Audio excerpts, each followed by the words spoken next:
আসানসোল মহিলা উদ্যোগের পক্ষ থেকে রাখি বন্ধন উৎসব পালন করা হলো। আসানসোল রবীন্দ্রভবনের সামনে হয় এই অনুষ্ঠান। এই অনুষ্ঠানে পথ চলতি সাধারণ মানুষ, অটো, টোটো চালক, বাস চালক, রাজনৈতিক নেতা, ব্যবসায়ী প্রতিষ্ঠানের সদস্যদের রাখি পরিয়ে ও মিষ্টিমুখ করিয়ে রাখি বন্ধন উৎসব পালন করা হয়।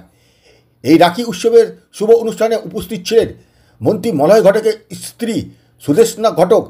আজকে আমরা মহিলা উদ্যোগ থেকে, আসানসোল মহিলা উদ্যোগের তরফ থেকে রাখি বন্ধনের আয়োজন করেছি। আমরা সকল আসানসোলে সকল পথচারীদের রাখি পরিয়েছি, হ্যাঁ, এবং আমাদের যারা ভাই, হ্যাঁ, সবাইকেই আমরা এই রাখির আয়োজন করেছি। তার একমাত্র কারণ হচ্ছে রাখি হচ্ছে ভ্রাতৃত্বের বন্ধন। তো সেই ভ্রাতৃত্বের আজকের দিনে যেটা সবথেকে প্রয়োজন, সেই ভ্রাতৃত্বের বন্ধনে সকল মানুষকে বাঁধার জন্য আজকে আমরা সবাই মিলে মহিলা উদ্যোগের সদস্যরা মিলিত হয়েছি এবং আমরা সবার হাতে রাখি পরাচ্ছি। আমরা প্রতি বছরই এটা করি, এবছরও করেছি এবং রাস্তার সমস্ত পথচারীদেরও আমরা রাখি পরাচ্ছি।